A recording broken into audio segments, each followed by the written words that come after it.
Hello to those of you coming in. I am going to I put into the sidebar there, hey Vanessa, hello, just so that you can all see me and hear me.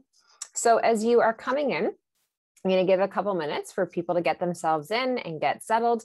If you can just do me a favor and type in the chat on the side where you'll see that there, you can just say hi, hello. You can even let us know where you're from. That would be fantastic. Hi, Sonia. Amazing. Hi, Sherry. All right. Lots of you coming in here. Athena, Heike, Alicia, Donna, Anishka, Brittany, all over the place. Trinidad and Tobago, from Curtis, from Ontario, from Georgia, from Alberta, Calgary. Hi, Melissa, Michelle, Dory. Awesome. From the UK, all over the place. Hi, Penny.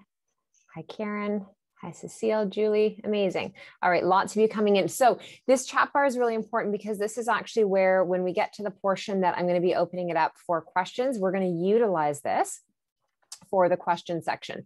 So I'll do a little bit of kind of housekeeping, let you know how I'm going to flow through this. I have a ton of information that I want to be able to go through with all of you. And I'm going to kind of flow this in a certain way. You will be getting in your recording a worksheet that's going to have some notes and some different things for you to take into consideration.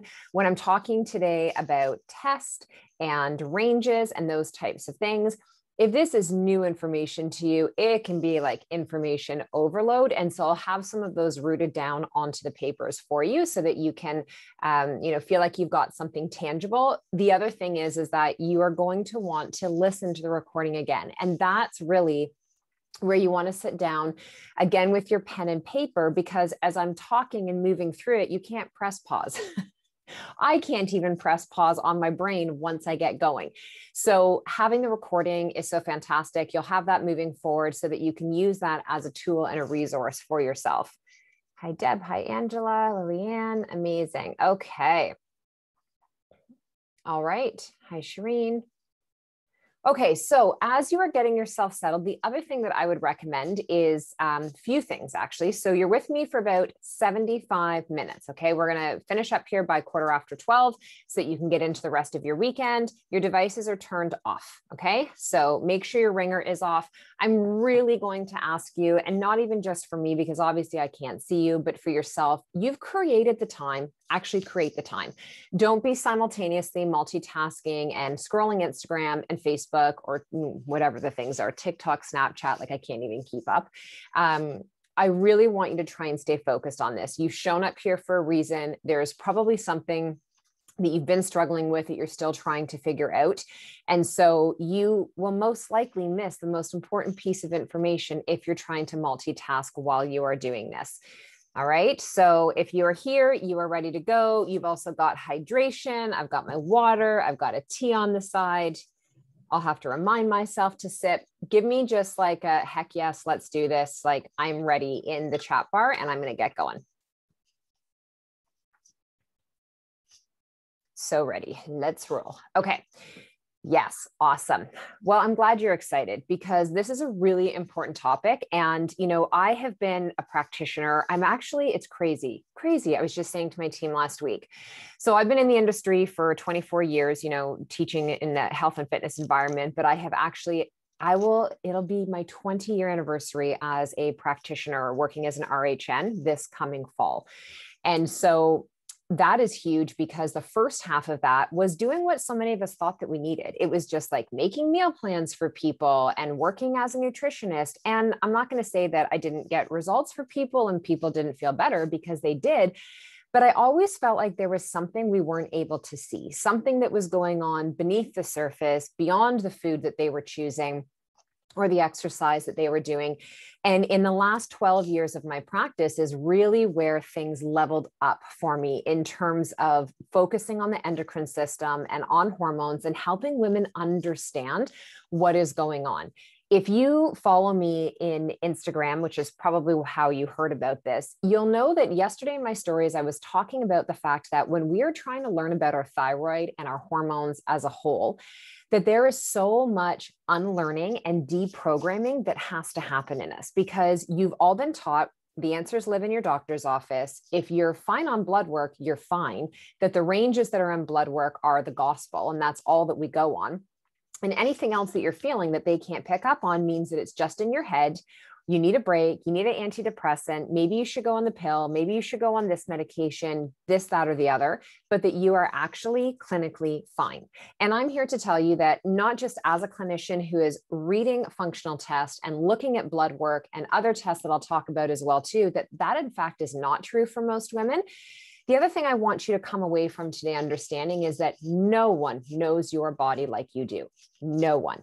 And we have been taught that the authority on our body lives outside of us, that you need to find the answer or the solutions from someone else. And I'm going to point you in the direction of a lot of different things that you can start to think about and create in your own lifestyle.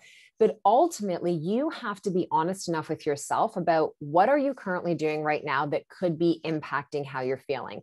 What are some of the things that have happened in your health history in the past that could be impacting how you're feeling? And so it's so important that you understand the base of what's going on in your system and that you never ignore the signs and symptoms. They are simply messengers. They're a gift. That is what they are there for.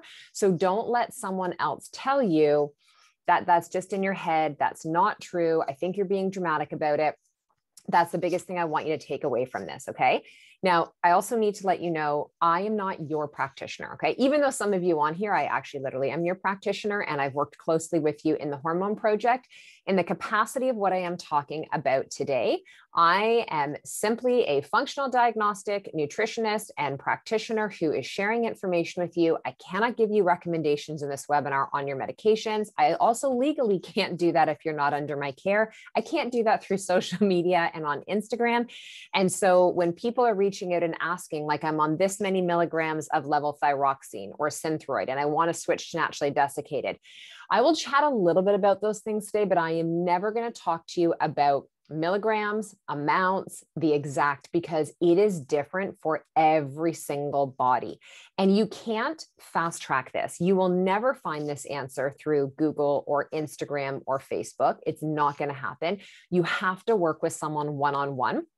And somebody who can not only run the proper test for you, especially when we're talking about the thyroid and your hormones, but more importantly than being able to run the test, because tons of people can run the test, do they understand the test enough and how they cross-correlate with your symptoms and other tests that you've had run, other things that you are taking, and then be able to actually explain this to you in a way where you truly, truly understand what is going on. Because to me, my job is not to just spit out information. I don't want to talk at you. I want to converse with you. So the first whole part of this, I am going to deliver what I have put together that I think is really compelling. And I'm hoping that it literally does keep you on the edge of your seat, because this is information, ladies, that is pertinent to your body.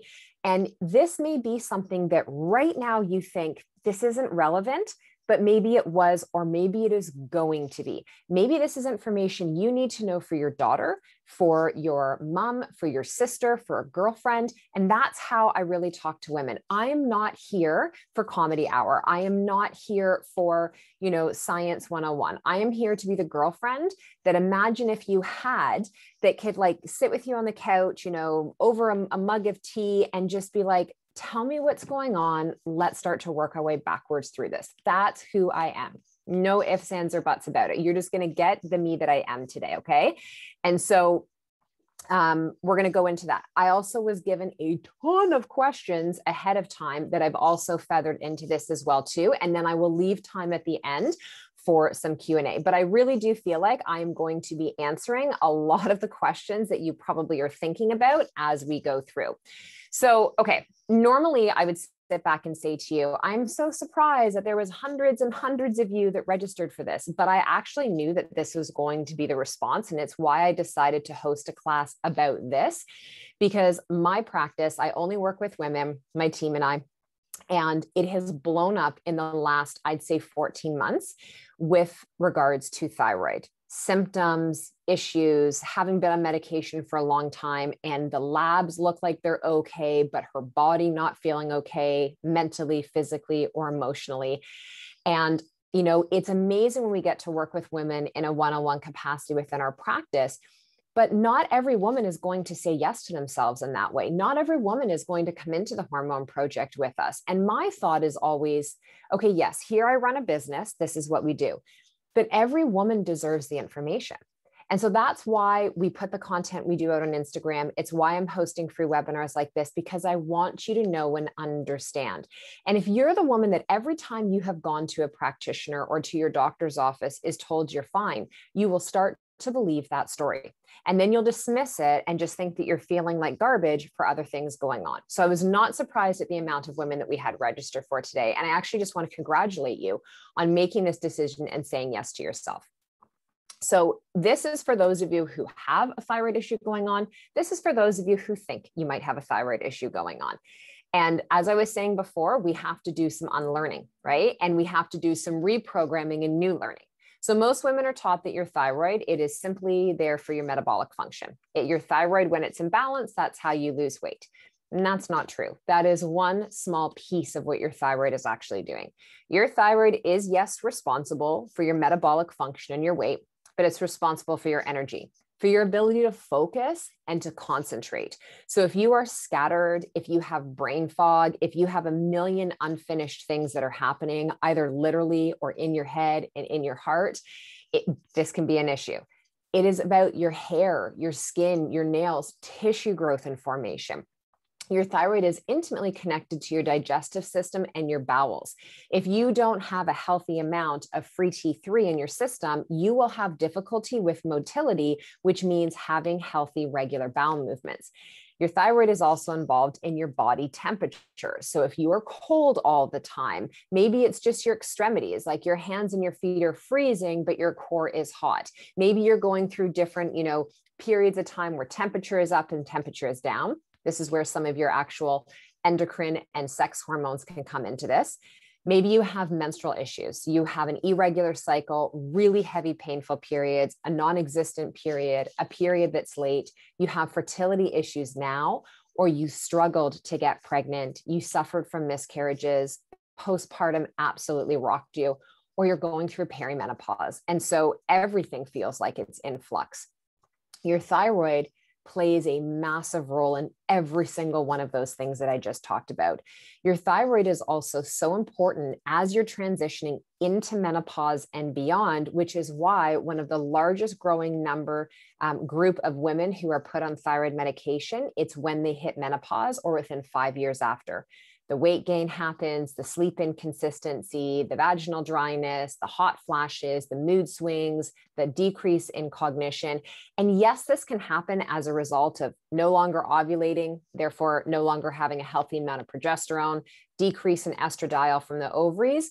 But your thyroid is part of this entire system.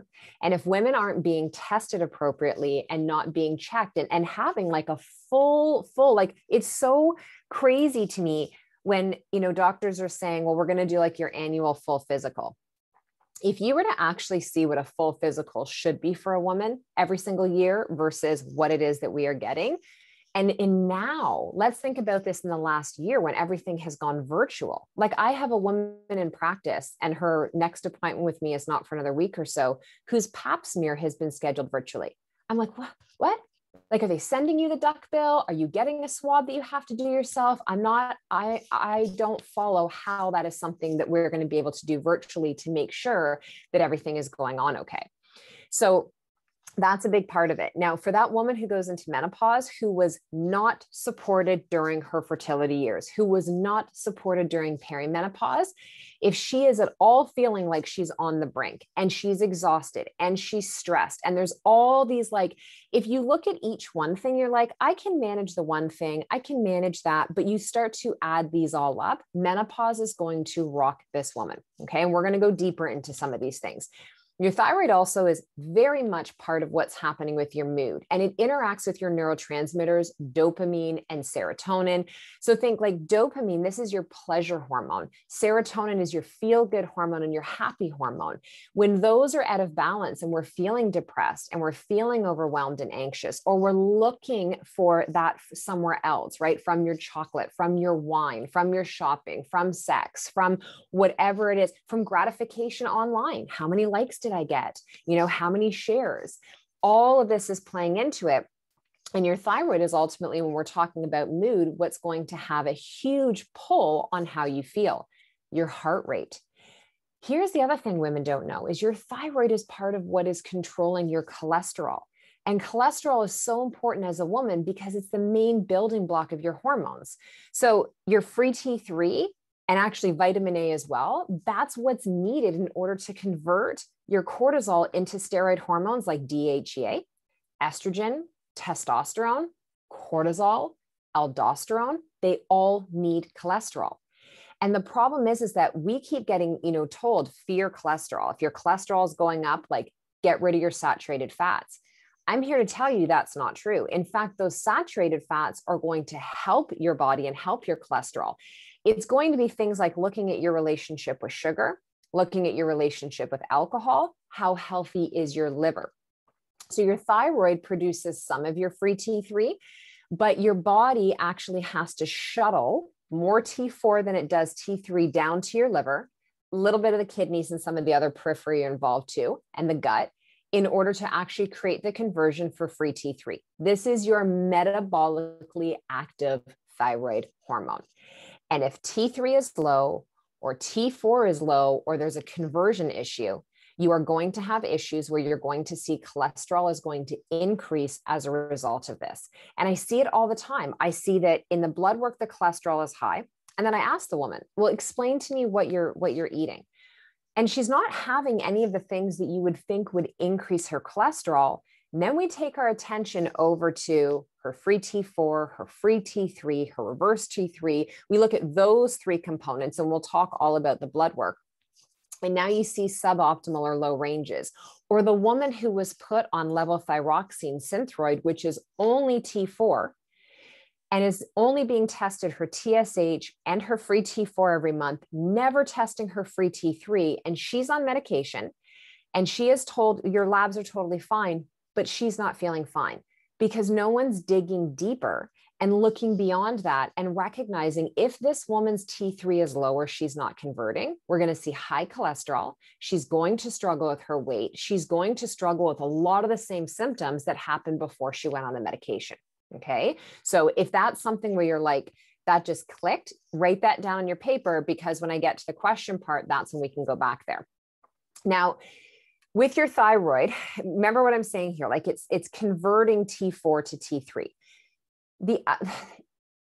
And I don't know, I don't have like a concrete answer to you as to why you're not being told this and why your doctor's not having a greater conversation with you about this. I have a theory. My whole industry of functional health has a theory in that if we can't connect something to a prescription pad and give you a prescription for medication, which then contributes to the big business that healthcare is, that is not a level of support that you're going to be offered. And doctors also aren't very well trained when it comes to the thyroid, which is why a lot of doctors will tell you reverse T3 isn't a test that we run, or I don't know what that is, or I can't test this for you because I actually don't understand those results. So if something comes back that's an issue, I won't know how to treat you. And there is actually like, that is their scope of practice. That's actually very ethical for them to say, I actually don't know, therefore I can't in good faith test you because I wouldn't know what to do with the results. What's not great is when they're lying to you and saying a certain test doesn't exist, or you can stub your toe and reverse T3 is going to go up. So it tells us nothing about your thyroid. Or We wait for TSH to get out of range, and then maybe we'll look at the other factors. The first things that should be measured are free T4 and free T3, because that tells us when something's going on in the actual thyroid gland and on a cellular level. Now, your thyroid doesn't just synthesize T4 and T3. It also has T2 and T1, right? So T1, 2, 3, and 4. And each one of those is made up of the protein, tyrosine, okay, and we'll talk about proteins and amino acids, and iodine. And iodine use for thyroid is like so controversial. And it's typically only controversial when people don't know how to properly supplement and support. When people don't also realize that if you don't have any iodine or you have low iodine, you have low to no ability to produce those thyroid hormones. And so iodine can be a very therapeutic approach to supporting, but you don't just give straight up iodine. Right? And I'll talk to you about like what I would recommend, but again, I'm not your practitioner. So don't run out to the store and buy this. You need to work with someone so it's nailed down for you. And you don't just take iodine or things like kelp that support iodine alone. It needs selenium. It needs zinc. You need magnesium. There's other cofactors. So when people are saying like, oh, I've heard that you're not supposed to take this, that, or the other, they might be talking to you about it in isolation, or they might not actually have enough education themselves to be giving you an informed opinion or information out there. But I will tell you, and again, doing testing, we need to have about 150 microgram of iodine daily. I do not work with a lot of women who come to me who actually have good iodine levels. And so we work on that through what it is that they're eating and then possibly look at supplementation. That being said, and I think this is important to note, you wouldn't necessarily start there. Like we want to look at other things first. I'm going to talk to you about some of these causes of like, we've got to get your gut health in check. We need to make sure you're pooping. We need to make sure that your minerals are in check. Your adrenals are supported. So don't supplement hop all over the place, because I'm telling you, supplements by themselves, you will spend so much money. You will have cupboards full of stuff that you don't even remember why it's in there for and how you're supposed to use them. And if you don't understand, and there's not a proper pairing of these, you could potentially be making things worse. And if you're not making things worse, you could definitely be slowing down the process to actually feeling better. So working with someone on these things is so important. Please stop Googling yourself. Please stop trying to play, health detective in that capacity when you don't even understand what happens behind the scenes right now with Google and SEOs and search engine optimization. They're learning your habits all the time. This sucker is tracking you if you don't have any of your location services and your pinging and all of that, and all the tracking things shut off. They're learning more and more about you, and your phone connects to your computer. And so you're going to be positioned in a way to purchase something that you may or may not need, simply because you're the woman that every day is Googling how to heal her thyroid. Maybe that's how you even found out about this. Okay. So please just be awake and attuned to that just because something pops up in your feed does not mean it's for you. Work with a practitioner. If you don't even know where to start with that, you can book a call with us on our team and just get on the phone and talk about what's going on. We're not going to give you like medical advice over the phone, but we can talk through and help you, determine like, what is the next best route for you that you need to have? Do you need to work with somebody in this capacity? Do you need to work with our team ND? Do you need to work with me one-on-one? And just book that call. So Vanessa's on here. She can pop that link up. Vanessa is one of two Vanessas on my team. And yes, I have 3 Lauras on my team now, for those of you that are Laura confused at the moment. I'm subtracting the Lauras in my life right now. But you need to make sure you're working with somebody who understands this. Now, let's go through why and how issues can arise with your thyroid, because this is really, really important. So I already touched on one of them, which is your gut health. So your digestion. If you have gas, bloating, constipation, diarrhea, reflux, dyspepsia, like you just feel like everything you eat is causing problems, or you wake up and you're totally fine at the beginning of the day, but as the day goes on, you're getting more and more bloated, and you could maybe wear pants with a zipper at 9 a.m., but come 6 p.m., you're like, where's my elastic waist? I need those stat. When you have digestive issues, you're almost always going to have nutrient deficiencies. So it can be a lot of the things that I talked about, like your minerals could be deficient. Think iron, magnesium. I'll tell you something I see in blood work all the time, and there's actually a connection. Low iron, low vitamin D, low sodium, potassium, low B12, or those are all low, and then high B12. And so if your gut is having a hard time breaking down the food that you're chewing and putting into your system, you cannot actually draw the nutrients out of them. If there is an issue with the permeability of your gut, leaky gut is what most people describe this as, where there's actually holes that have become porous in the gut now, where you have certain things that are escaping and other things that are coming in. This impacts how well you can digest and break down your food and get the nutrients. If you have any gut infections, you have an overgrowth of opportunistic bacteria, you have candida or fungi, you have parasites, you have, old viruses that are now stealth infections that are staying in your body, all of those will eat and take your nutrients first. They get fed first. You, as a human being, only 10% of you is human DNA and cell structure. The other 90% of you is made up of pathogens, of viruses, of critters in your system. That is literally what your ecosystem is, your gut microbiome. Now, you do not only have one microbiome. You have that which lives in the GI tract, okay? So think like esophageal to stomach, GI tract. Then you have the gastrointestinal area, which is moving down via that ileocecal valve into your small intestine, your large intestine, and into the colon. You have a skin microbiome. You have an oral microbiome. And as a woman, you have a vaginal microbiome. And bacteria is taking up space in your house in all of these areas. If you have an overgrowth, they feed first. So you might be eating what you think is like the healthiest diet. Like, Jen, I just don't even know like how many more vegetables I can get in, or how much more protein, or how much of this or that I can consume. Why am I still deficient? Well, let's talk about what's going on with your digestion. Let's maybe run a GI map test. Let's actually test your poop and see who's living in there, like who else is taking up space and taking all your good stuff. And you can literally see this under a microscope when you do things like live blood cell analysis. You literally can see them swimming around in there and like eating up all of your heme, all of the actual oxygenated richness in your hemoglobin that's impacting your low iron. And you can take as much supplemental iron as you want. You could get a blood transfusion. You will feel better for a couple of months and then you won't. Why? Because your issue is not that you don't have iron or you're not eating iron. It's that you're not storing it. It's the same thing with your vitamin D. It's the same thing, with your magnesium, your sodium, your potassium, your B vitamin, every single nutrient we could look at.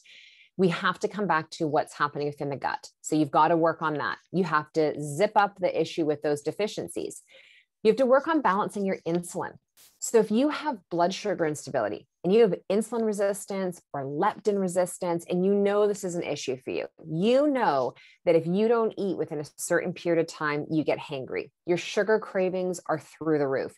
You never feel satisfied unless you have a starchy carbohydrate. Like there has to be bread or a grain or pasta or flour, something in order for you to feel satiated.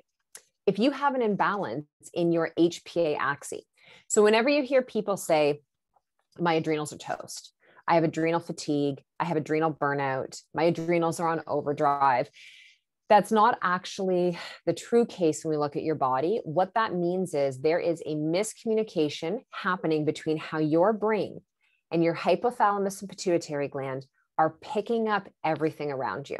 So this is what's happening in the world. This is the EMFs. This is toxicity in the environment. This is emotions that you're feeling. This is other people's stuff coming at you. This is the things that you're holding on to and thinking about. This is your calendar. This is your lack of sleep. This is your lack of sex. This is your lack of desire in your life. This is too much exercise. This is everything your body has to manage.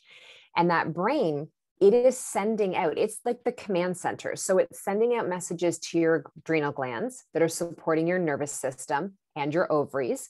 It's sending out messages to your thyroid and your adrenals, which is why your adrenals and thyroid, they're like in a very, very deep relationship. If you have stress in one area, you're going to have stress in the other, meaning if the thyroid is suffering, the adrenals are going to be suffering. And if the adrenals are suffering, the thyroid's going to be suffering. So people often ask, like, well, what do I treat first? My answer is always going to be, let's create like cohesion with the two of them. We're going to support both at the same time because they need one another. Okay. If you have food sensitivities that you don't realize, right? You have histamine sensitivities. You have, you get hives, you have tons of reactions to food. You have lots of skin issues going on. This is going to be connected to thyroid issues as well, too. If you exercise too intensely all the time, if you abuse intermittent fasting, you're doing calorie restricting, you're shortening your eating window. I'm going to tell you straight up. And because I'm a cycle syncing educator and I really in-depthly understand the 4 phases that our bodies go through every month, and even if you don't bleed anymore, you're still going through 4 very distinct energetic phases. And ladies who don't have a uterus anymore because you had a partial hysterectomy, but you still have ovaries, you actually still go through these 4 phases every single month. So don't think that just because you're not bleeding doesn't mean you're not going through a phasical or a cyclical nature in your body. And so I do not believe in fasting 16 hours a day and only eating in an 8-hour window for women. I don't. I think if you're going to approach this, you need to have a cyclical approach based on your cycles. I think that you also need to understand why you're choosing this in the first place. So women are, and I get these messages all the time. Hey, Jen, I'm suffering from Hashimoto's. I have a thyroid issue. I have this, that, or the other going on. I've been doing intermittent fasting now for a long time. I'm just wondering, is it okay for me? Typically, when people ask me, is it okay? It's because they already feel it's not okay.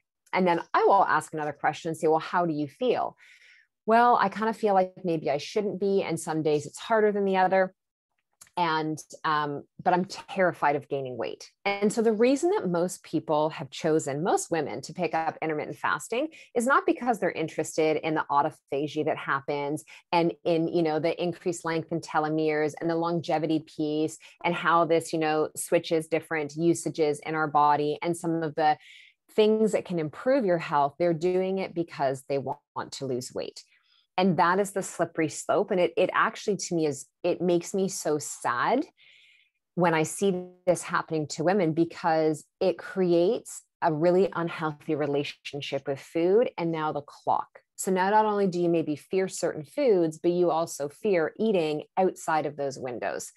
And so we'll talk a little bit more about fasting. And there is a way to include it, but not being the same every day. You're not a dude. You're not a man. You don't have a 24-hour cycle, and your eating should not reflect that. Okay. Stress is going to be another one. I don't know if any of you have been aware of what's been going on for the last, I think the anniversary was this last week, for the last year. There's been a lot of new stress for people on many different levels. And it's not just been the stress about COVID or the pandemic. It's what came inside of that. It's the isolation. It's the fear. It's the uncertainty. It's the shaming. It's the realizing that you aren't actually on the same page as a lot of other people in your life. It's schooling your children. It's being a teacher and having to virtual school and in-person school and teaching your own children. It's working from home. It's your finances that have changed. It's your parents you're concerned about. Your family dynamics as a whole may have shifted. So many people are walking around and going, it's fine. Like, it's been fine. And listen, I'll be the first to say there is a lot of things I'm grateful for that came out of this last year, but none of the things that I just said are any of those things I'm grateful for. And I think that the sooner we all acknowledge that maybe we actually aren't doing as well as we are, like, stop saying I'm fine. Stop saying, yeah, I'm good. It's been a shit kicker of a year.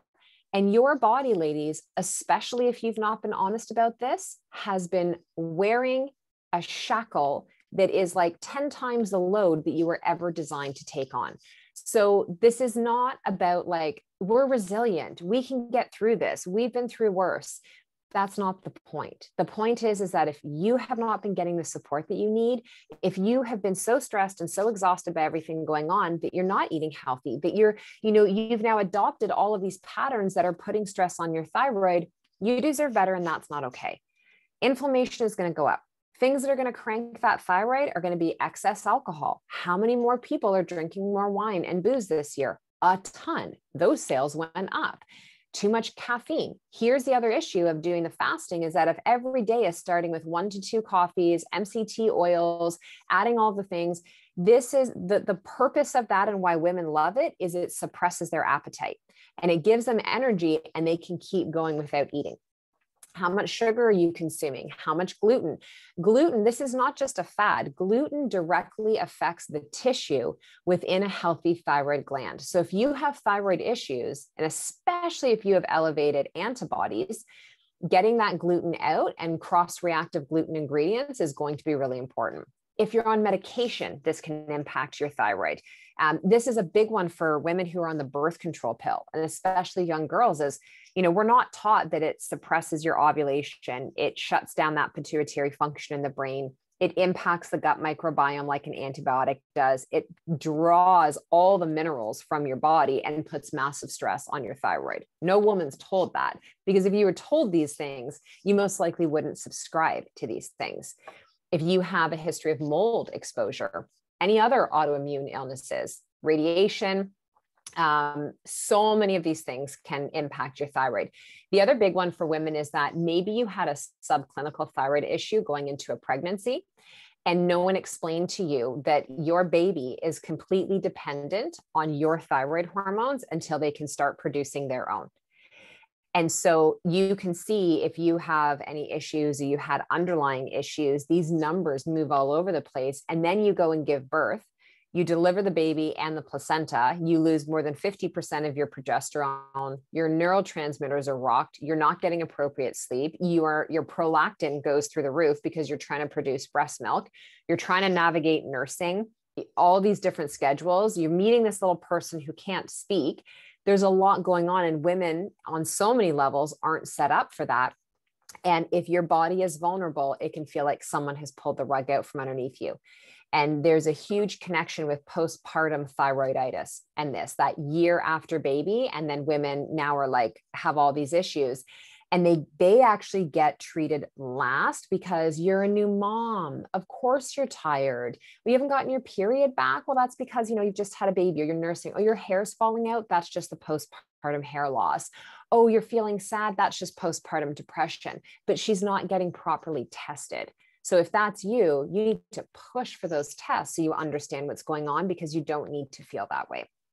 The emotional component of the thyroid, this is being afraid to speak, swallowed anger, stifled creativity, refusal to change, trying to control everything in your life with every ounce of your being, and being afraid to really speak your truth.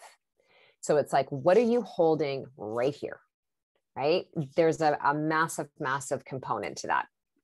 So there's a lot that can contribute what it is that is going on for that. So, okay, I'm popping back over here because I need a sip of water. How are we doing so far? You with me? Good information, taking it all in. It's a lot to take in. Whew, there goes that. Excellent. Awesome. Okay. All right. So let's keep going. Let's keep going. Yes. Okay, so let's talk first about the different categories that could be happening with your thyroid. So we have an underactive thyroid, okay? And then we're going to go into the blood work so you understand this. So underactive thyroid, just think of this. Hypo means everything slows down. So this is where the ability to lose weight slows down. Body temperature slows down, so you're colder. Hair growth and having like thick hair slows down, so you lose more hair. Your cycles become irregular because if you have a lot of inflammation going on in your body, or a lot of stress, or that thyroid is starting to pick up on things and slows down, your thyroid is also going to say to you like, okay, Donna, it is not a priority for you to have a regular menstrual cycle, or in that fact, ovulate every month right now. This environment we're living in your body, it doesn't actually feel quite safe. You don't need a period to live. So I can't put energy into regulating that right now. This also for a lot of women could mean painful periods, lots of clotting, really heavy periods, constipation coming along with this, really low resiliency, like everything just rocks you, poor digestion, that brain fog where it's like, I'm here, but I just like, I cannot connect. Really poor detoxing abilities as well, because methylation will oftentimes slow down as a result of the thyroid having issues, which means your immune function is going to slow down. Your recovery won't feel fantastic. Your ability to perform during a workout also won't feel great. Your libido will just plummet. And your sleep probably won't be fantastic either. Okay. So that's typically hypo. Now, hyper, it's like, think of everything I just said with the dial cranked up. So rapid weight loss, and not like a healthy way. So often people will be like, oh, so sad for you that you can't stop losing weight. That is actually just as unhealthy and very much disturbing for the woman who is suffering from that to the one who can't lose the weight. Anxiety, heart palpitations, panicked feeling, always like trying to move 5 steps ahead, shakiness, being wired, sweaty, overstimulated. And women, especially if they have a propensity towards Hashimoto's thyroiditis, which is the autoimmune form, they can swing both ways. So you could be like, I'm all of the things that you just said, depending on the day of the week. And that is also possible. That's not made up in your head. This is why I love taking women through tests, because for so long, you've probably believed it's just in your head.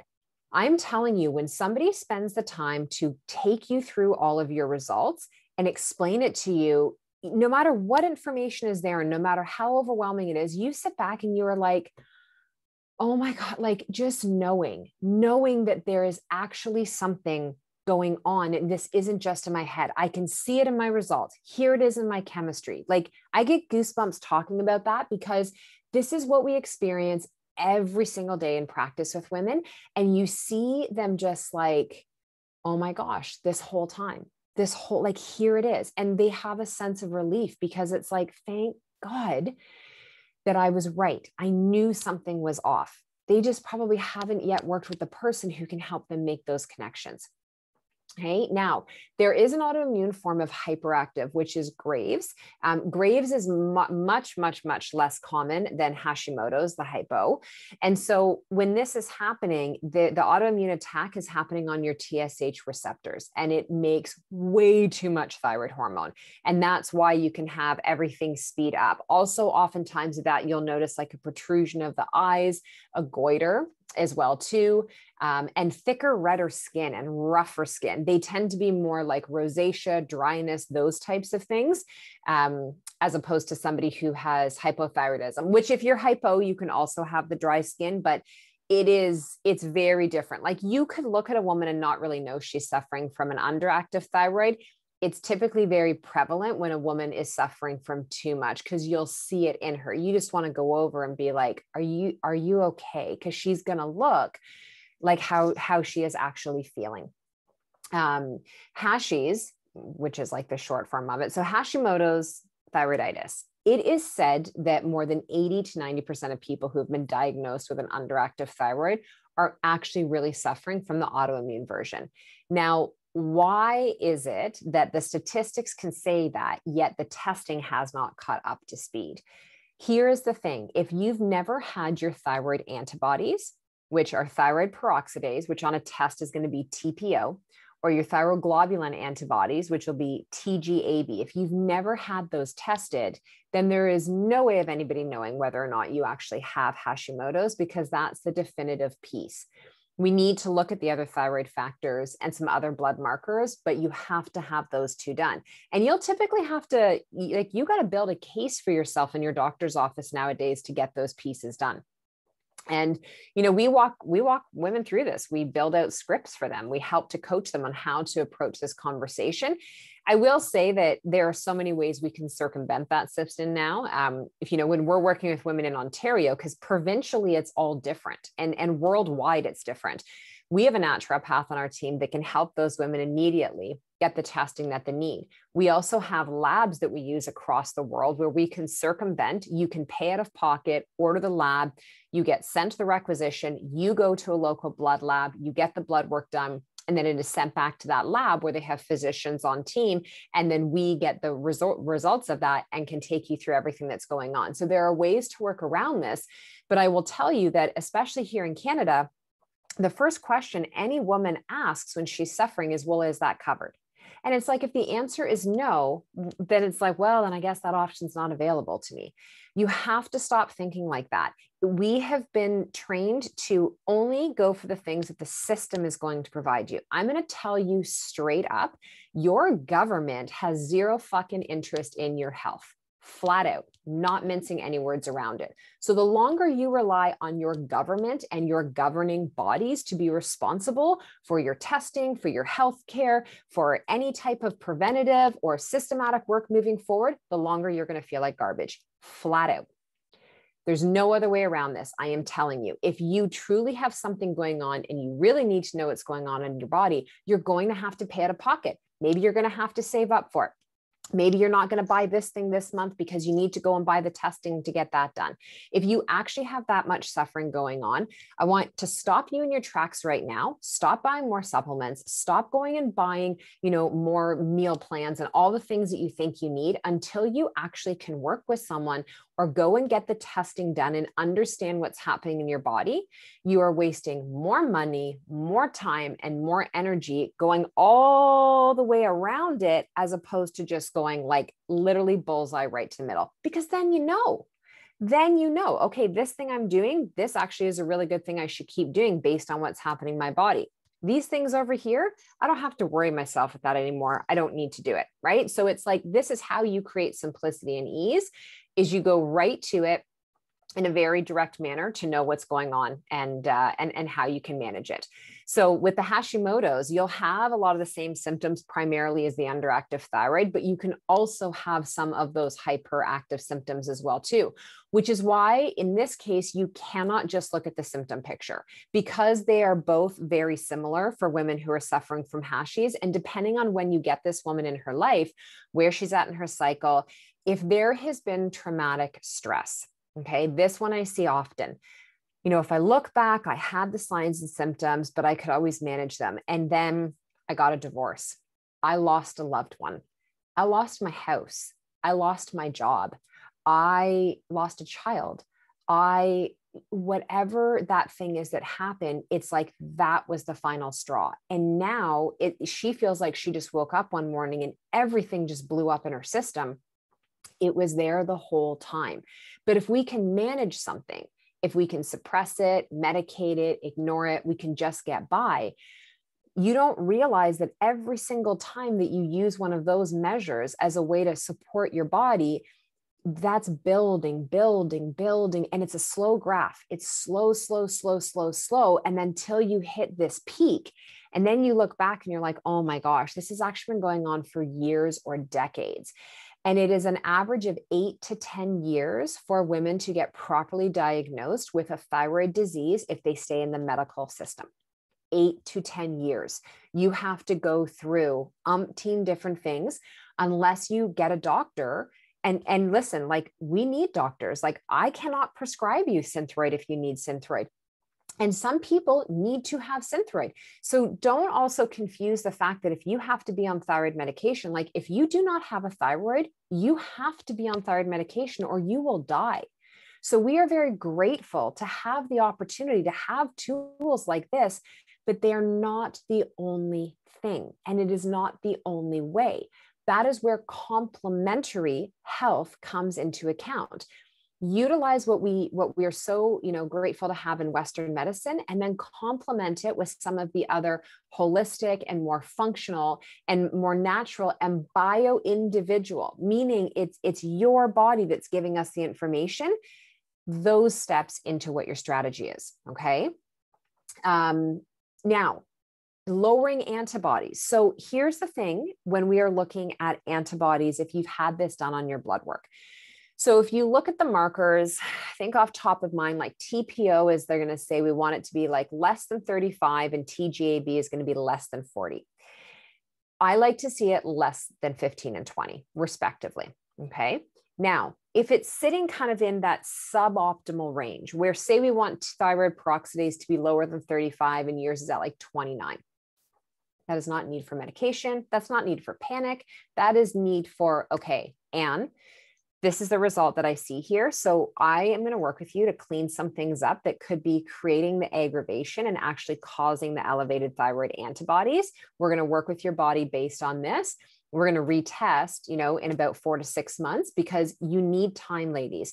You have to go through umpteen different cycles in your body in order for things to shift and change. Now, you don't, like, women come in all the time and do testing, and then it's like 4 years later, oh, I need to retest. You don't wait that long. So if you've had those functional tests done every single year, at least you want to retest. If there's things that showed up that needed attention, then maybe that's something that has to be tested sooner. So the things that can help to lower these antibodies. Now, if you have antibodies that are in the hundreds, in the thousands, like I work with women whose antibodies, they can go as high as into the thousands. Okay. Here are some things you can start to do right away to lower your antibodies. Understand what your food triggers are. So the thing that when you eat it, like I can tell you, for me, I sadly can just like never have a glass of wine again at this point in my life. It rocks me. I feel it from the first sniff. I feel it from the first sip. I feel it for days after. Do I need to go and get a food sensitivity test done to tell me I shouldn't have wine anymore? I do not. My body tells me loud and clear, and I listen. Somebody else who goes to have ice cream or goes to have cheese or has, fresh bread that has gluten in it, or eats, garlic, and they're like, poof, I could clear out a room after I had that. Do you think you need to go and get a food sensitivity test done to tell you that that maybe shouldn't be something that you should be having on a regular basis? Pay attention to what your body is already telling you. It is free, okay? And it will give you a ton of info. Eat right for your body, not the latest fad. So if you just start to remove some of the more common inflammatory foods, which I think we can all rhyme these off now. Dairy, super inflammatory. Gluten, very inflammatory. Sugar, inflammatory. Excess coffee and caffeine. Processed foods, takeout foods. Hydrogenated oils, excess sugar, if I didn't already say that one. We know and understand foods that have, like, that's not food. Like, I'm sorry, but all of this Beyond Meat and all of these like Franken foods that are supposed to be like a burger, if you read the ingredients, that is way scarier than what would be in that beef burger. It's not food. And this is what's being pumped into your supermarkets and being told to get pumped into your bodies. And you mark my words, in the next few years of these companies and these products being on the market, we are going to see an increase in inflammatory issues showing up in people's bodies. You don't have the ability to digest and break down the majority of what is showing up in these types of foods. You also want to make sure that when you are having animal products, that it's healthy animal products, that, they're free of hormones, they're free of chemicals and antibiotics, right? You want to improve your gut function to lower your antibodies. So Hashimoto's is an autoimmune illness. Every autoimmune illness, its origin is in the gut. So whether it's psoriasis, it's arthritis, it is Hashimoto's, it's cancer, it is type 1 diabetes, it is whatever it may be, you've got to come back and look at the gut. What is happening and what is going on there? Do you poop? This is a huge one. If you don't have a regular healthy bowel movement, and this can't be one of these things, ladies, where you say, I go every morning after my coffee. So if I were to take the coffee away, would you still poo? If the answer is no, you are probably actually constipated. We need to have good quality poop. Lowering antibodies, I would really encourage you to work with someone on how you can understand how to augment your diet with more zinc and selenium. Okay.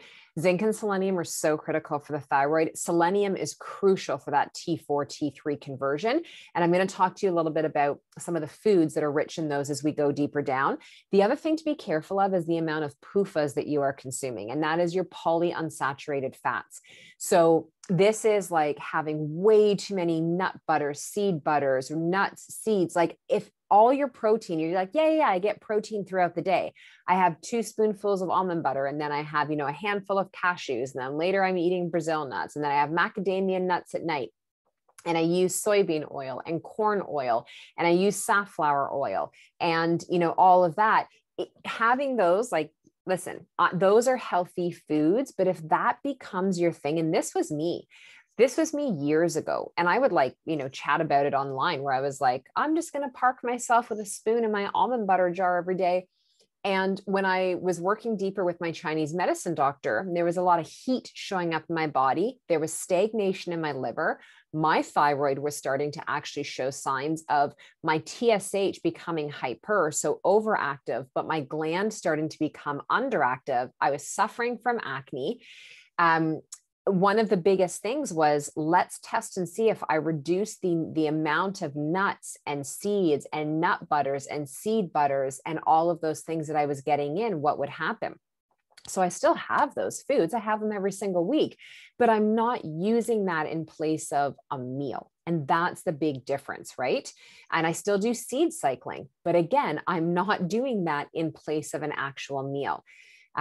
So you just need to be careful with that. The other thing is that if your antibodies are elevated and you are postpartum, this is something that you want to work with your practitioner on, because sleep impacts your antibodies. Your diet, obviously very inflammatory, but prolactin is going to implicate this as well too. And when you're nursing, prolactin levels are going to be high.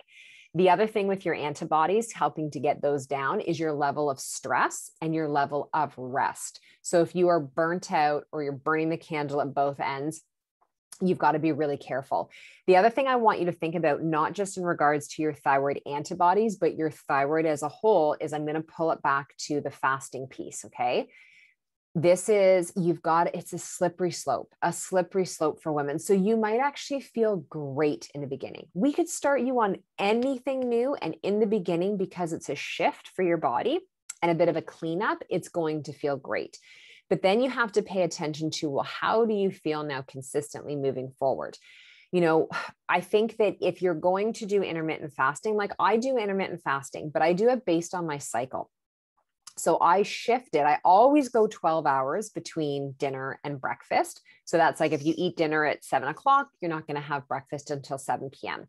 Your body's doing its most restorative work while you sleep. So eating too close to bed is going to impair that. You're going to wake in the night. You're not going to sleep as well. That also has an impact on your blood sugar and your insulin. So it can have an impact on things like your body weight, but also your thyroid. I really like, for a lot of women, if they want to intermittent fast, I start them on a 14/10, which would mean that if they ate dinner at 7 o'clock at night, then they're not going to have their first meal until 9. But when they wake at 7 a.m., we're going to do something like either lemon water, or we're going to do some chlorophyll in the morning, or we might do something like Dandy Blend, where we're getting, some help for the liver and a little bit of chicory root fiber, which is prebiotic. And now here's the thing I'm going to tell you. I'm not a purist. I have zero interest in being a purist. I do not follow rules. I hate dogma.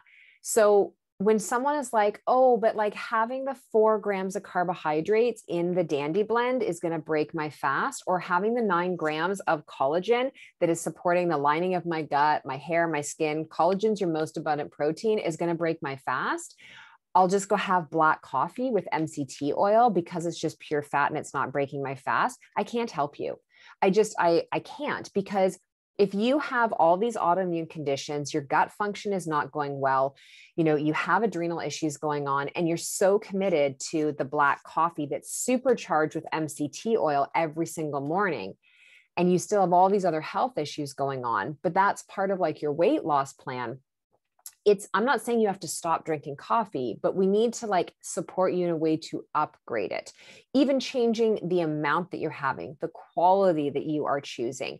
And coffee is like, I honestly think coffee might be a more loaded topic than milk to have with people, because they get so guarded and defensive about giving up their coffee, right? There's a reason there's like multi-million-dollar industry of shirts that are memes about coffee and mugs and all that. People are so committed to it. I just need you to understand that sometimes that might actually be getting in the way of some of the goals that you might have for yourself.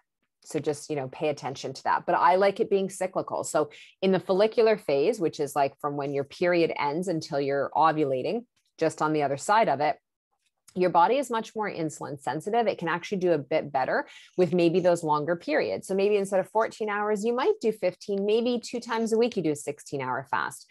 But then as soon as you ovulate and you go into that luteal phase, this is now where you want to have a larger eating window, and you want to be satiating your body so that the week coming into your period, you don't have cravings through the roof. You don't have swollen big breast. You don't have horrible mood swings. And you're not, describing yourself as somebody that everybody wants to like move out and move away from. Pay attention to your body's cues. Okay. Okay, let's go into talking about the testing part of it. So this is where, again, we're going to send you notes on this, but I would write this out if I were you, because when you write it, you're going to retain it better. If there is nothing else you learn from the testing section, it is that TSH, which is the most standard thyroid test, which when you go to your doctor and say, I'd like to get my thyroid tested, if you don't go beyond that, they will only test your TSH, okay? TSH stands for thyroid stimulating hormone. It is a pituitary hormone. It is not a thyroid hormone.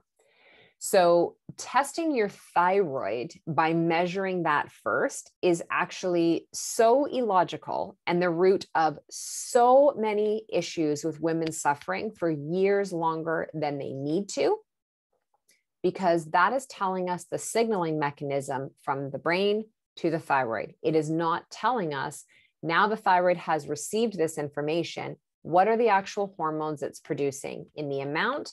What is the conversion happening between your T4 and your T3? Do we have elevated reverse T3, which is an inflammatory biomarker that literally prevents that T3 getting inside of your cells, which is the only metabolically active form that's going to help with your metabolism, your body temperature, your hair, your brain, your hormones, so on and so forth. And then the thyroid antibodies. So when we look at TSH, you still want to get it tested, but understand this, it is part of the presentation of your thyroid health. It is not your thyroid health, okay? And you can have a healthy TSH level and have crappy actual thyroid hormones and elevated antibodies. So that's important to understand. Now, the ranges for TSH, optimal are considered 1 to 2. So you have medical reference ranges, which the latest statistics for looking at TSH would be 0.35 at the bottom up to 4.2. Now, if you fall anywhere in that category, you're going to be told you're fine. Whether you are 4.1, you are 0.36, you're fine. 1 to 2 is the optimal. Anything above 2, anything below 1 are considered suboptimal.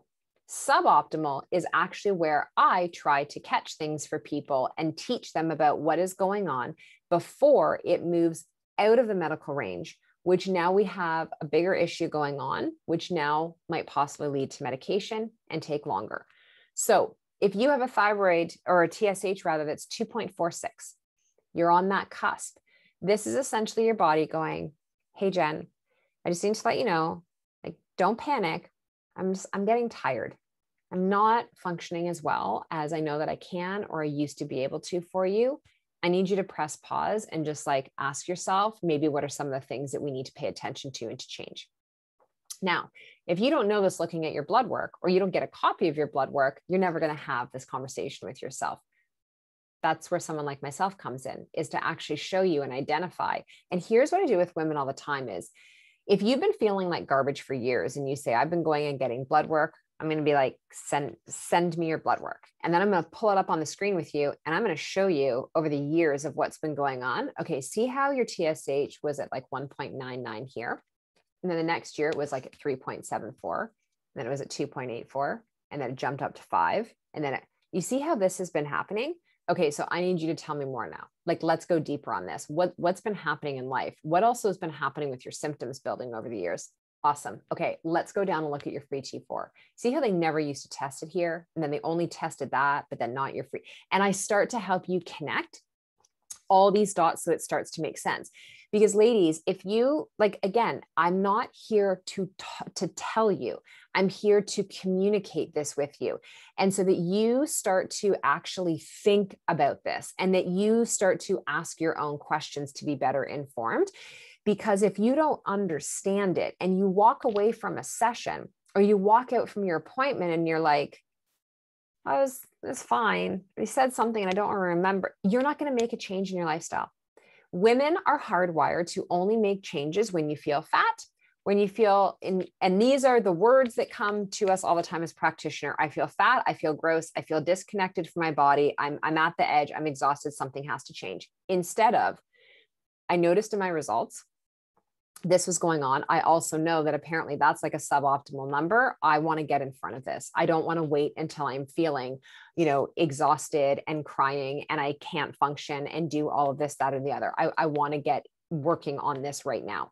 So it's understanding the suboptimal ranges. When it's below 1, this is where I was falling. Okay. My TSH was like 0.86 was, I think, the lowest that it got, which how it works with TSH is the lowest actually means high. My pituitary was signaling more to my thyroid and this was directly in response to stress that was going on, right? And when there's excess heat in the body and all of that, like stress. And so we want to catch that as well too. Now, how we support both of those, whether you're going hyper or hypo, it's going to depend on the woman and what's going on in your life. And we have to really meet you where you're at. We can't just give you 12 different steps to start to implement when you're like, I can barely get up in the morning and get things happening just for my kids and for my household, let alone all these things I need to do. Okay. Now, when we're looking at the next level of the testing, so that's your TSH. Now we got to look at your free T4. So the ranges of free T4, 9 to 22. Okay. Optimal, 14 to 16. So if you're higher, this is a bit of a sign that maybe the thyroid, it's spitting a bit too much T4 out. If you're lower, again, hey there, I'm sluggish. I'm tired. I hear the signal. It's coming to me, but I don't have it in me to just be, pumping out as much as I used to. You're going to feel tired. You're going to start to notice the hair loss. You're going to start to notice the struggle with your weight, the body temperature, the sleep patterns. Free T3, okay, the range that we're talking about here is anywhere from about 3.8 to 5. Medically, it's like as long as you're between 2.6 and 6.5, everything is fine. So it's like we want to trim off the ends and find where's the mid-range. It's Goldilocks and the 3 bears, right? Not too little, not too much, just somewhere in between. And this is what creates homeostasis in your body. And this is how you can just get up without thinking about it and live your life and move through your day. How so many of you say to me, you used to be able to do before, fill in the blanks. So that gland, your thyroid is producing mainly T4, a little bit of T3. When that happens, then your body has to shuttle that free T4 down to the liver, kidneys, gut, okay, the periphery. And that's where the rest of the conversion into free T3 happens. Then that conversion happens and now it is sent out into your body because every single cell is like, I need some, no, I need some. We have a receptor over here. Come on over here, Jen. It's actually talking to T3 to pull it into your body. So now all your daily functions can happen in a way that don't leave you feeling exhausted or overwhelmed. Now, reverse T3.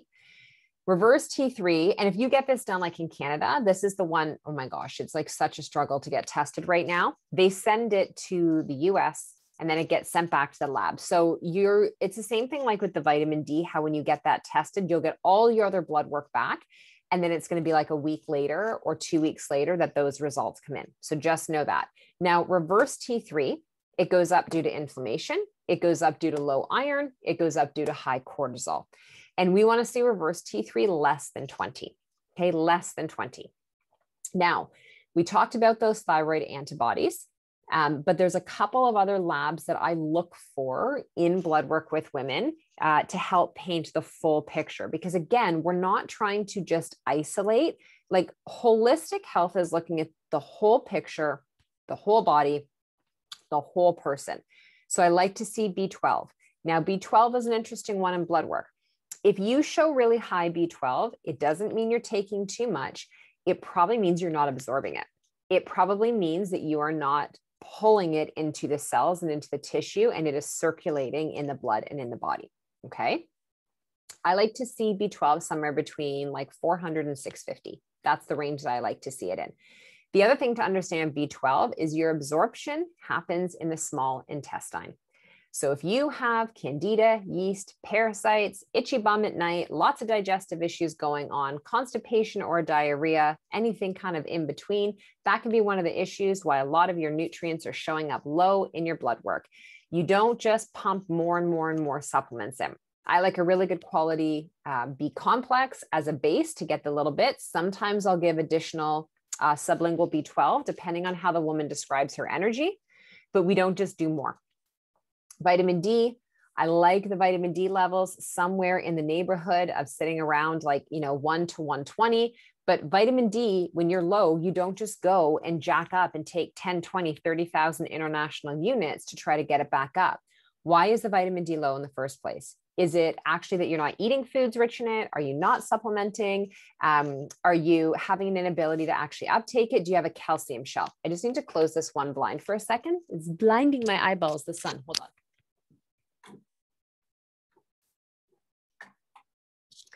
Okay, so important to understand as well too, when you see something low, it doesn't mean that you just go and start to swallow more supplements. Now, glucose, I like getting fasted glucose looked at as well with thyroid because your blood sugar has a huge connection to your adrenal and your thyroid health. And so I like ranges 4.2 to 4.8.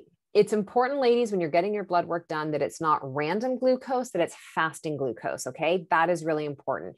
Now, when you're going and getting thyroid blood work done, you can, like if you're going in to get a bunch of blood work done and things like progesterone and your hormones, and you're trying to catch it in that window based on where your menstrual cycle is at, you could get all these done at the same time, but get it done fasted. If you're only going in for a thyroid panel and then you're getting something done, your glucose, I would still recommend that you get it done fasted. I like to see a full hematology report. So looking at not just your hemoglobin and your red blood cells, but I like to look at your MCH, your MCV, your random distribution width. I like to look at your ferritin, your total iron binding capacity. And again, here's the thing with iron. It's going to come down with what's going on in your gut. It is not just about giving women more and more iron. It'll be hard on your stomach, it'll constipate you, and it could cause more problems. So I like liquid irons. I do like some hemi irons, but we've got to work on what's going on in your gut first. The other thing is if you have heavy bleeds and you're bloodletting every single month, or you have any fissures, or you're bleeding from the rectum, or there are ulcers and there's other things going on, there's more things that we have to take into consideration beyond just giving a woman more iron. So it's really important. Your minerals like copper, magnesium, and zinc. If you have high copper and low zinc, that's going to be an issue, and copper will bind up a lot of that zinc in your system. And this oftentimes happens with women when they come off of the birth control pill or they had an IUD for a long time. Okay. We want to look at things like your sodium and potassium. So I'm always looking at that in women's blood work. Sodium and potassium, if they're low, you're going to have low blood pressure. You are going to have adrenal issues. You are going to see stars every time you go from standing, sitting to standing, or lying down to standing up. Your energy is just going to, you're going to feel tanked. So what are simple things you can do? And here, like I have beet crystals in my water, which are blood building, but I have an 1/8 of a teaspoon of Redmond's real salt in here. Why? Because salt is supporting my sodium, and that is going to have a good relationship with my sodium and my potassium. I look at my food for those things. I don't look at what other pills I can take. I want to vary my diet to make sure that I'm eating those foods and getting that in, as opposed to always coming out of another supplement bottle. The other thing I like to test for women is something called high sensitivity C-reactive protein. And this I've been seeing climb in women lately. And if it's above 2, that tells us that there is systemic inflammation in the blood. Now, I cross-check this with when I do the Dutch test, which is a dried urinary test for comprehensive hormones. Your doctor will not be able to order you this test. Your doctor will also not be able to order you a GI-MAP test. They're not trained in them. They don't even know what they are. They won't do them, okay? There's a lot of NDs. Like, you are not trained in naturopath at college how to review a Dutch test or how to review a GI-MAP test.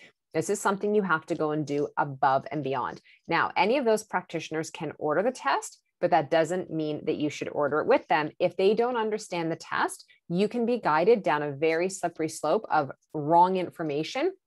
And when we are talking about taking certain herbs and certain things like DIM and indole 3-carbinol and adrenal glandulars and that type of support and things for the thyroid, you can make things worse. So just make sure whoever you are working with understands the testing, okay?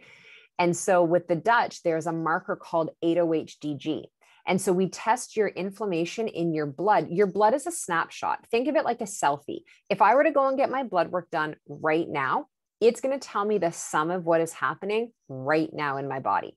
When you do a dried urinary test, you're testing it 4 to 5 times over a 24-hour period, and it's collecting data from about the last 90 days, 3 months. So it shows us not just what is available, but how do you break it down? Are you breaking it down?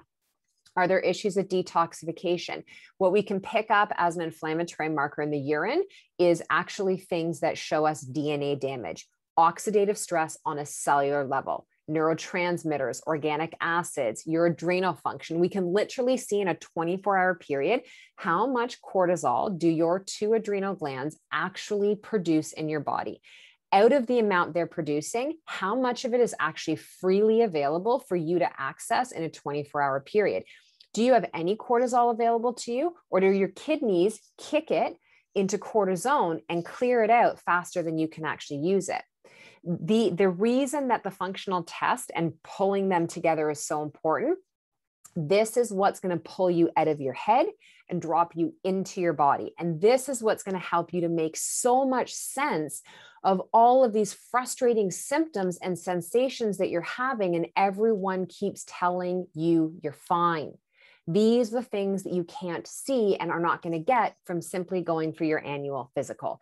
You need to dig deeper, and you need to be prepared to do that. Okay. It's just like, I'm at a point where if you've been following me for a while, you know, like I'm on a mission to change the education of women for their health everywhere. And I'm just so tired of women being misdiagnosed and mistreated, given too many medications, not enough medication, or no meds, and being told that they are totally fine. Because you do not have to feel this way. This is not normal. And that can be shifted. So I'm going to, when you get your recording of this, I'm going to have all of those blood tests that are all going to be written out. And no, so Lynn, when we're talking about thyroid information, it's not based on your age. When we're talking about certain sex hormones, yes, certain things like DHEA will lower as we get older. When you're moving into menopause as well, too, there'll be, obviously, we're not going to see the same level of estradiol and progesterone and those types of things. But when we're talking about some of these other factors, like this is, the question is like, do you want to have vitality, right? Do you want to have energy day in and day out in your body? That's really what we're talking about when we are looking at these markers for that. So this will be in your handout that you're going to be getting. So let's talk about some of the lifestyle tips as to what you can be doing beyond what we already spoke about earlier. So I would 100% say, stop guessing and test so you understand what's going on. Work on the gut health. This is going to be a big one. And you can't do things like, you know, take a proton pump inhibitor or Gaviscon and Tums and all of those things and think, well, if I don't feel the pain anymore, then I guess the issue is gone. It's going to show up again. It will definitely show up again. So spend the time and actually work on healing that. Take a look into what's going on with your minerals, support your nervous system. Really, truly, you know, I have a lot of women right now that I'm working with who are struggling with their weight and simultaneously struggling with, you know, the largest amount of stress that they've ever had in their life. And it's so hard because as women, we are just always put in this box of like, you're broken, you need to lose weight, you need to change your body. And so then the only mindset frame that we come from is like, I have to eat less. I have to cut carbs. I have to, you know, stop this, as opposed to, well, where is all the support for your body? If all we focus on is everything we have to take out, like where is telling you all the awesome new things to put in? Like when you hear about taking out dairy and, you know, excess, remember I said excess caffeine. I didn't say you have to stop having any coffee, alcohol, those kind of things. Well, what can you replace those with? You know, dairy is such an easy one now. 20 years ago, when I was taking dairy out, oh my gosh, soy was your only option. Then there was rice milk. Now there are so many different options. You know, there's so many different options that are out there for any food sensitivity and so many great resources and cookbooks. When you're thinking about your thyroid and we talk about things like getting enough iodine, Do you ever get in like sea vegetables? Do you get in kelp? Do you get in seaweed? Do you get in nori? These are really beautiful, easy ways, like adding dulse or aramay or kelp flakes into soups or chilies or salads. Simple way to get that into your system. The other thing is, this is where you could talk to your practitioner about taking kelp as a capsule, but with selenium, because they're going to work together in order to help support the thyroid function and that T4 to T3 conversion. Zinc-rich foods. So you can get your zinc from plant-based foods, but for the person who has digestive issues going on, a lot of gas and bloating, you have to be careful because the plant-based sources of zinc also have high levels of phytic acid. And phytic acid are going to bind up to that zinc and now make it biounavailable for you to uptake. So maybe you have to start to look at some animal-based products and things like beef, right? Grass-fed, grass-finished beef, oysters. And a lot of you reached in and asked about organ meats. You absolutely can be incorporating organ meats in for your thyroid health and your body health overall. You just want to make sure that your sourcing is really good quality. I'm not going to buy organ meat from Walmart, right? You want to make sure you're like, go to your local butcher and talk to them, go to your local farms, go to your local health food store, just understand where your food is coming from. Make sure, ladies, that you're getting enough protein at each meal, right? Aim for I know this number is going to rock people, but if you're eating like breakfast, lunch, and dinner, you're going to aim for about 25 to 30 grams of protein per meal. And that afternoon snack, so that your blood sugar is not dropping, I'd be going for at least 20 to 25. So you're ending up somewhere in the neighborhood of about 90 to 100 grams of protein a day. Now, I don't know you. I don't know your workout routine. I don't know what's going on in your life. I don't know your health history. You might need more. You might need other recommendations, but most women are under proteined. And I'd say alongside of that, under carbed, like just not eating carbohydrates, because everybody flew down this keto bandwagon, which helps people in the beginning, but for most women wreaks havoc on their gallbladder. If you don't have a gallbladder, I don't recommend keto for you at all.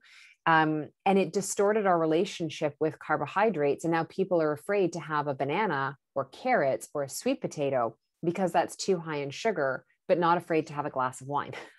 Like our whole relationship has just, we have fallen down this rabbit hole. We need to start to climb our way back out of it.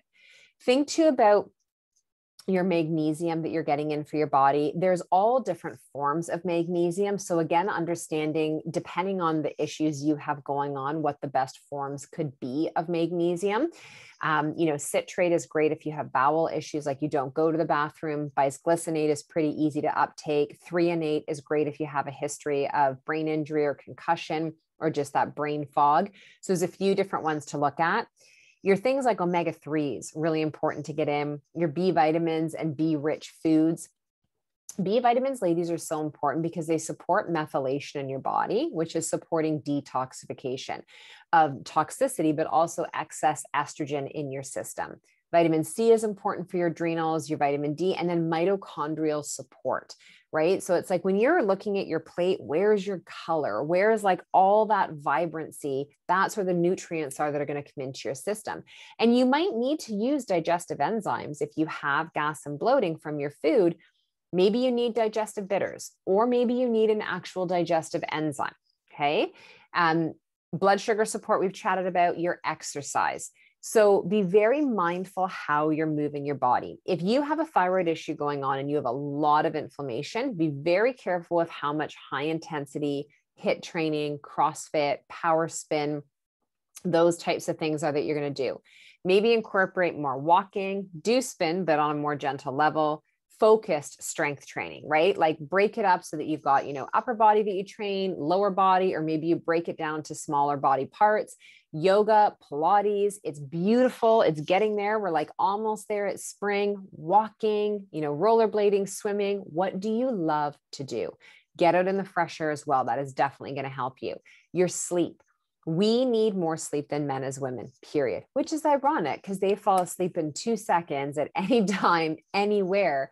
But statistically, women actually need at least 20 to 30 minutes more sleep per night than men do, which helps with your heart health, which helps with your entire endocrine health and supports your thyroid. So how can you support your sleep on a better way or a better level? You can do some things too, like sauna will help, essential oils, those types of things. But I think if you just pull it back to your basics, those are going to be some of the big things that you need to be focusing on. Now, when we're talking about nodules or cysts on the thyroid, if you've never had your antibodies tested, I would be recommending that this is what you take a look at, okay? Because there's probably something else that is going on in the body. And the typical, way of dealing with this is we're just going to watch it. Come back in 6 months or 3 months for an ultrasound. And it's like, well, what are we watching for? If that woman hasn't been given any education on changing up her eating, so if there's nodules or cysts on the thyroid, I would be cutting out the gluten. I'd be cutting out the dairy. I would be incorporating the key nutrients into your diet. Zinc, magnesium. I would be doing some selenium in there. I would make sure that you are, really treating your body in a way where you're trying to mitigate stress as much as possible. And I would work with someone. It's very rare that a woman can actually get rid of nodules and cysts on her own in her body.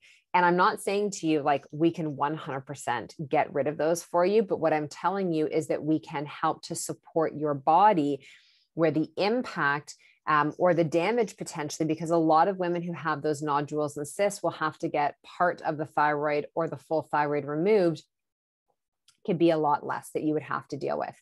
If your free T3 is high, that could mean that you actually are showing signs of hyper, right? So again, it's like you've got to just look at the whole picture, not only the one test result, right? Not only the one test result.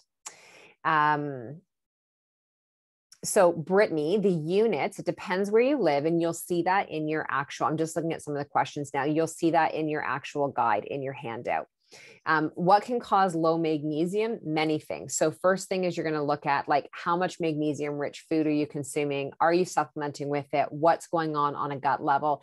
And if your body's under a tremendous amount of stress, if you're on medication, all of those things will deplete your minerals first. Okay. So minerals are what we're made up of: magnesium, iron, calcium, sodium, potassium, all of those. Your body is going to actually draw and use those first, and then we feel the brunt of that. And this will be a slow thing happening behind the scenes. You would need to get a blood test done to see if you're deficient in iodine or if you have excess. So that you can ask your doctor about getting that blood work done, or your functional practitioner. I'm going to come back here and look at some of these, and you can start to put questions in the sidebar here. So the free T3 range was 2.6. Nadine's asking, not 3.6 to 8.5, 2.6, and the upper end of about 6.5. And again, on your handouts, you'll see all of these ranges for that. Okay, I'm going to come back in here to some of those that you already submitted here. Are PCOS and adrenal thyroid issues connected? Absolutely. So there's actually 4 different types of PCOS, as where, everybody in the beginning, based on the Rotterdam guidelines, thought that PCOS meant polycystic ovarian syndrome. You can have PCOS without having any cysts on the ovaries. You can have purely adrenal-based PCOS, insulin resistant base. And it's not that there are cysts all over the ovaries, it's at the follicles, which is where the actual eggs are on the ovaries, swell and ripen. And there can be more in terms of quantity or larger in size. This can contribute to issues in your body. But I have yet to work with a woman who presents with PCOS, irregular cycles, or no cycle at all, acne, difficulties with their weight, those types of things, who does not have a correlating adrenal thyroid issue. But again, and I would say for this, when we're talking about where there's cycle impact and adrenal thyroid, blood work and a Dutch test is definitely the route that you would want to go. Can an underactive thyroid impact my period? 100% it can. And ladies, this is all stuff inside the Hormone Project that we work on, right? We do all of the testing, walk you through every single result that you have. You have modules in there. You have 16 group coaching calls. You are working with us, your practitioners, in a one-on-one capacity. Like, you come out of this understanding so much more about your body, but you understand what's going on in all of your lab results. I'm on full meds and my panel says that I am fine from my doctor, but I still don't feel good. So this is what I was talking about earlier. You can be medicated and look like everything is fine. I would also get a second opinion on your fine results. I always say to every woman that we work with, even if you've been told that your results were like pristine, can you please just send them along to us, upload them so that we can take a peek, because maybe we can see something that you've not actually been, attention brought to before. Could my heart palpitations be due to my thyroid? They absolutely can. Are carbohydrates needed for T4 to T3 conversion? This is a great question, and the answer is yes. Now, I'm not saying you need to go and eat, a bowl full of oatmeal or pasta for that to happen. Carbohydrate sources come from fruits and veggies and from grains, beans, legumes, root vegetables, those types of things. You have to know and understand what you digest and break down well, and those, and not also overdoing it. So you don't need a ton to make it happen, but you need enough. And how you determine how many carbohydrates you need, you have to look at your whole lifestyle. I need to have a larger amount of carbs because I'm active, right? I'm working out, not just moving, but working out 6-7 days a week. My body would not do well. And I've in the past, I've done fitness competitions. I've tried every different plan out there because I don't believe in teaching something you haven't tried before. I don't do well with very little carbohydrates. That is actually when my thyroid will start to suffer. So again, understanding it for your body. Can you switch from Synthroid to naturally desiccated? You can, you definitely can, but you need to work with somebody who's very skilled on this, because it's not as it takes a bit to find your sweet spot with naturally desiccated thyroid. And so it's going to be, a few months. Typically I see for people, it takes anywhere from about 4 to 6 months, sometimes a little bit longer to find that sweet spot. Can a moderate TSH of 2.6 contribute to late ovulation? It can, because again, the TSH, that is just one symptom of maybe a bigger picture that's going on. So if you're struggling here with ovulation or with fertility, the blood work, but then also doing a Dutch panel, because that's going to be for comprehensive hormones, and the two of them together will really help that. I like fasting 16 hours a day, but I also have hashies. Is this okay? I feel like not, but I'm terrified to gain weight. Oh, this is like exactly what I was talking about. Go back in the replay when I was talking about this, because you got to be so careful. This is a slippery slope. Iodine support and supplements. This is a very controversial topic. I know some doctors and naturopaths say absolutely no, but then others say absolutely yes. How do you know what to choose? So the first thing is get yours tested to understand if this is an issue for you. And then the second thing is work with somebody who can give you supporting, like understanding and material. I would never just say to somebody, no, we're just not going to take it, or yes, we are going to take it. Why? And remember, with iodine, we want to make sure that you're getting in selenium, and then the other supportive minerals and vitamins too, your Bs, your zinc, your magnesium. So it's never just like the one thing on its own. I have no thyroid and only one adrenal gland. Okay, you need to work with somebody on that. That's not something where I can just actually give you general information. You would want to book a call with us, and whether it's working inside of the Hormone Project, that is for me. So those of you that are asking in this, I only work with women inside the Hormone Project. That is my private practice. That is where I show up. That's where my passion is. Because again, it's not just about getting the test. The tests are worth nothing if you don't understand them and then know what to do moving forward. So that's my private practice. Once you work with me inside the Hormone Project, you're in my practice. Then when you need to book follow-ups, you need to retest any of that, you're inside that practice working with me. And then we have 2 other coaches in the Hormone Project, Laura Anderson, who's a naturopath, and then Laura Bourne, who is a registered holistic nutritionist. How does your thyroid function change postmenopausal? In a huge way. So remember that your thyroid is part of your endocrine system. And when you go into menopause and now you are no longer ovulating, your estradiol is diminishing, your ratios of estrone and estriol are shifting, and your DHEA is dropping, your thyroid becomes part of this too. So more often when women go into menopause and beyond, the thyroid starts to become underactive if you don't know how to properly support it based on your nutrition, your lifestyle, your sleep, and your movement. Our 40, 50, 60, and 70-year-old bodies cannot be doing what our 20 and 30-year-old bodies were. And we don't want to, right? Like I'm 41 And I am just like, one of my best friends turned 42 today. And she messaged me this morning and was like, oh my God, how am I 42? Like, tell me, prepare me, what's going to happen this year? And I was like, it's going to be great. Like our 40s they're amazing. Those years. And I have other, classes, and I'll do another one on menopause. Like what you gain through menopause is so beautiful. And I want to change this myth too, that's when everything goes downhill. Everything only goes downhill in menopause if you don't understand how to support your body. Okay. Get your blood work done. If you have not had regular blood work done, get your blood work done. Celebrate this once a year on your birthday to see where your thyroid is at and what you need to do in menopause to support it. High blood pressure and thyroid connection. Yeah, possibly. More so I'd look at the adrenals as well, and that sodium potassium connection, because your adrenals are sitting on top of the kidneys, which are regulating sodium and potassium and your blood pressure. In Canada, what is the difference between a naturopath and a functional medicine doctor? Different training.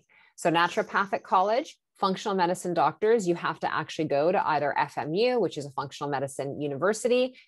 It's different training. So FMDs now, slightly more training in certain capacities of functional testing than some naturopaths, but it depends, because NDs, they are going and getting continuing education. And honestly, like think about this in your learning capacity. It comes down to the teacher. Who are you being taught by and how are you being taught? If a nodule is changing in size, should you have a biopsy? Possibly, Sophie. I don't know anything about your case, but if it's growing and moving in a negative direction, possibly. I would talk to your endocrinologist, which I hope that you are working with an endocrinologist if they're talking to you about biopsies. What brands do I recommend for high quality methylated B complexes? So it depends where you live. AOR is great, Designs for Health, Genestra, Pure Encapsulation. Those are some pretty good ones. NFH is another one that is really good. I'm working with a functional practitioner now. Is there a name for lab work for insulin resistance? So the iodine test you'd be getting is your iodine tested, and your insulin resistance, you'd be getting your fasting glucose done. And that's going to give you a picture. But if you're really thinking that you have that, the other thing you could do is buy a Freestyle Libre and do like a 2-week continuous glucose monitor. And that can help to track that. Fidgety legs, would that be a sign of low magnesium? Possibly. I mean, that's going to come back. That's going to come back to looking at your minerals. Feeling better in my 40s now that I've worked with Jen and THP. Oh, that's amazing, Christine. Thank you. And my thyroid symptoms have significantly improved. Yes. So when Christine came into our practice, she was having naps in her car in between teaching her students during the day, and has made a very, big change in her health and her body. And this is the thing. It's like, we get told we hit a certain age, or we get diagnosed with something, and that's just it. Absolutely not true. And things like Hashimoto's, women go into remission often. Remission. And that doesn't necessarily, like, I've worked with women.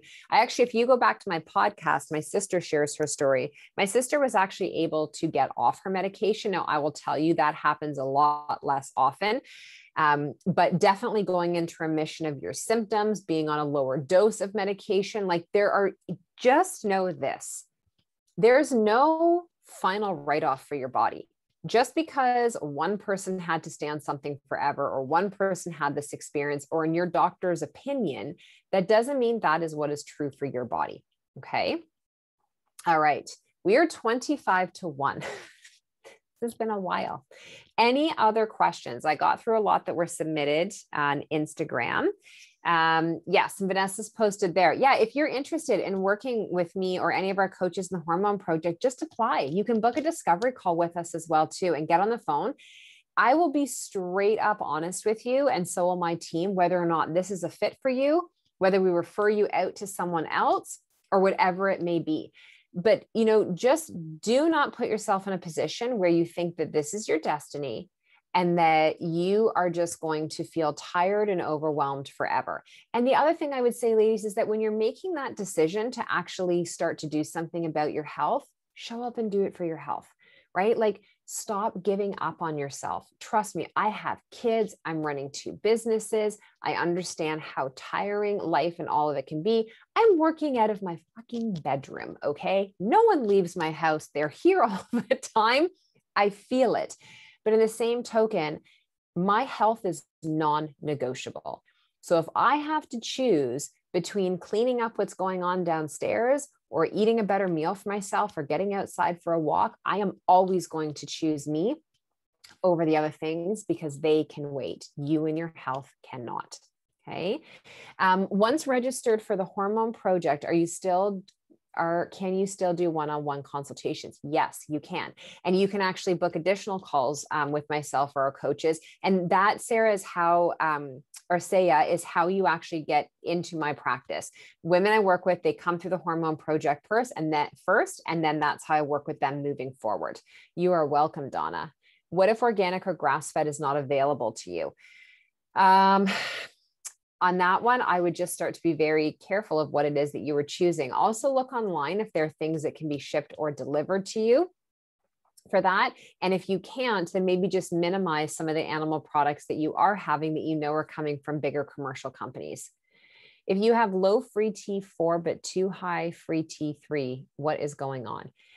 You can't tell just based on those 2 factors. You've got to look at the whole thing, Aneshka. It could be, if you have low free T4, that's typically a sign of an underactive thyroid situation that's starting. And your free T3, it might be doing well right now, but if you kind of leave things, that will most likely be impacted as well too. So again, work with a practitioner to look at the full picture. You can't determine something by simply those 2 factors. They are just part of the picture. Does your thyroid affect, okay, I'm going to take the last 2 questions here. Does your thyroid affect your nervous system? It can, for sure. Absolutely. Again, your thyroid is connected to everything in your body. There's not a single system in your body that is not dependent on your thyroid, which is why if you don't have a thyroid, you will die, which is why when someone has thyroid cancer, which is now in the top 3 cancers for women, and their thyroid has to be removed, they're on medication for life because you cannot live without your thyroid. This is not like removing a gallbladder. Your thyroid is extremely important. If you have thyroid, adrenal, and hormone issues, should you start with the Hormone Project? Julie, that is why it was created. You learn everything in there. We put you on specific protocols. We work with you one-on-one. It is very high touch, very high touch. I am in communication with women that I am working with in the Hormone Project 5 days a week. I'm not on, I'm not in practice on Saturdays and Sundays. Monday to Friday, I am in conversations with these women all the time. This is not something where, unless you choose to start something and then you ghost us, that is the only time you won't hear from us. We are here for you to live differently moving forward and to feel more empowered and to also know this information for your family, for your children as well too. I can't tell you how many mothers and daughters that we have worked with, or daughters that have come through because their moms have gone through certain things and now it's showing up in their system as well. You are welcome.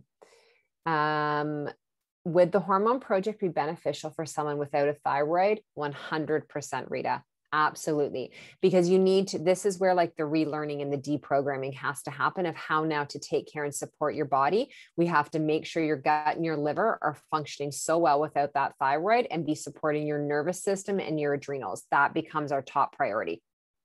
You are welcome. Okay. And those ones were answered as well. Okay. Thank you for staying with me this whole time. Thank you for joining me on a Saturday. I hope that that was really educational and helpful for you. Replay and the notes are going to be about 48 to 72 hours. So 2 to 3 days. It is a Saturday. We are not back in as a company until Monday. And then we'll get that recording, package everything up, and then we will get it sent out to you. Have a beautiful rest of your weekend. And any questions that you have, don't hesitate to reach out to hello@jenpike.com. Book yourself a free discovery call. Just get on the call and learn about it. Right? We don't take every single person just because you're a woman, right? We make sure that you're the right fit. And I want to make sure that we can actually help you. So book a call. If you've missed the link where you can book the call, send us an email at hello@jenpike.com and someone from the team will reach out to you. Okay. Have an amazing rest of your day, everyone. Take care.